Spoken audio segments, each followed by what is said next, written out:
शिवम सत्यम शिवम सुन्दरम हो तिमी। अनि के भन्ने भनेको बेला चाहिँ त्यो पनि के छ एक दिन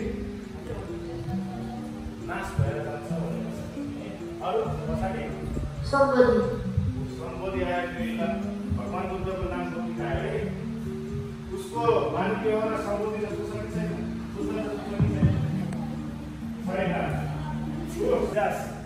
विजासिलो भनेको हो।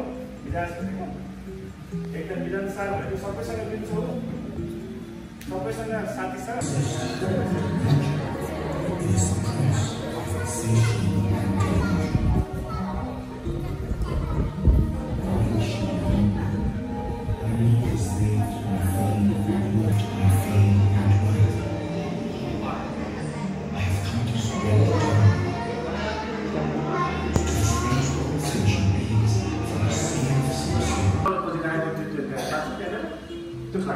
के देखाएको भनेर राहुलले पानी लिएर आएको जस्तो लागेको थियो मलाई हो त्यो भिडियोमा।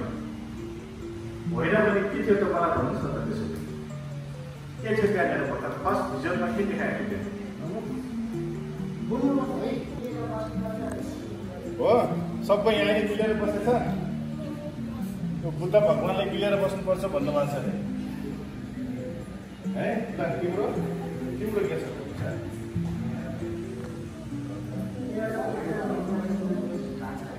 एउटा बुद्ध भगवानको मन्दिर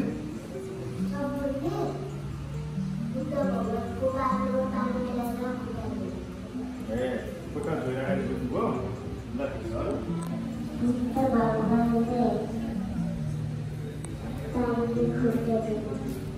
ल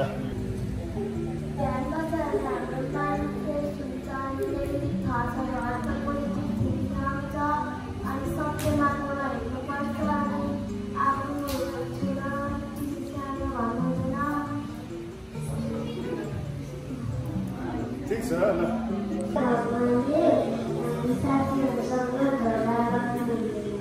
ल साथीहरूसँग झगडा गर्नु हुँदैन। सबैजनाले चाहिँ बुद्ध जन्मस्थल पुग्नु भएको। अनि हामी नेपालीहरूले पनि जहिले पनि संसारमा चिनाउँदाखेरि जहिले पनि दुईवटा विषय वस्तुलाई चाहिँ हामीले अगाडि सार्छौँ जहिले पनि है। एउटा बाउन्ड्रिज कुरा गर्छौँ, अर्को भगवान बुद्धको कुरा गर्छौँ।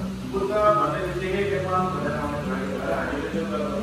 तर नेपालीहरूमा हाम्रो बानी व्यवहार कस्तो छ भन्दाखेरि बुद्ध यहाँ चाहिँ तपाईँले पछि गएर ठुलो भएर इन्डियाको इतिहास पढ्नु भयो भने महात्मा गान्धीले किता जति पनि हुनुहुन्छ उहाँले जुन तपाईँलाई सिकाइराख्दाखेरि के राम्रो कुरा भन्यो भने हामीले चाहिँ राम्रो छ भनेकोलाई के भन्छौँ? साधु साधु साधु भनिराखेका हुन्छौँ भनेर बुझ्ने है। त्यो मलाई हेर्नुहोस्, मलाई हेरिसकेपछि मैले जसरी गर्छु त्यसरी गर्ने है।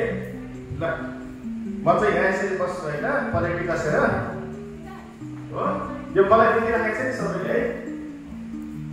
अनि मैले चाहिँ के गर्छु, यो खुट्टा चलाउँदिनँ है। यस्तो यस्तो गरिरहेको छ नि तपाईँले त्यहाँनिर त्यो नगर्ने है खुट्टाहरू पनि। अब हात मेरो हातलाई पनि हेर्ने है। हातलाई पनि टाउकोमा यसरी राख्ने होइन है। हातलाई यो जुन लेफ्ट ह्यान्ड भन्छ हो, पहिला यसलाई चाहिँ आफ्नो पेटको ट्याक्कै यहाँ राख्ने। मलाई देखिराख्नु भएको छ नि है। त्यसपछि आफ्नो राइट ह्यान्ड यो जुन छ नि यसलाई यसको माथि राख्ने। अनि यो जुत्ता बुढी औँला देखेको छ नि है। बुढी औँला भनेर थम्ब, यो थम्ब प्रिन्ट भन्छ नि हाम्रो यो चाहिँ यसरी जुत्ताको नै यसरी अगाडि देखेको के बोलाउँछु।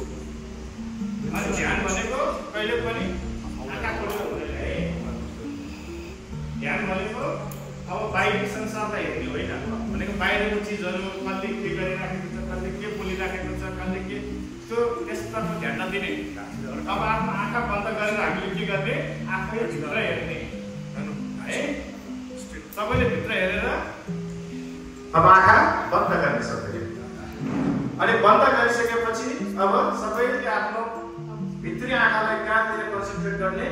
आफ्नो नाकको पालमा है, आफ्नो नोज है तपाईँले कन्सन्ट्रेट गर्ने। अनि आफ्नो नोजलाई कन्सन्ट्रेट गरिसकेपछि तपाईँहरूले श्वास भित्र आइराखेको र गइराखेको श्वास बाहिर गइरहेको छ। मैले त भनिराखेको तपाईँले लिने अनि छोड्ने है। श्वास बाहिर गइरहेको छ। जो कस्तो अनुभूति हुन्छ त्यसलाई एकदम नहुनु खालको होइन। एकछिनलाई भए पनि आफ्नो मनलाई चाहिँ के गरेको हामीले बाहिरको विषयवस्तुहरूलाई चाहिँ भित्र आफ्नो मनमा चाहिँ खुसी हुन नदिएको, आफ्नो मनलाई चाहिँ हामीले के गरेको सफा गरेको। मैले बारम्बार भन्ने गरेको छु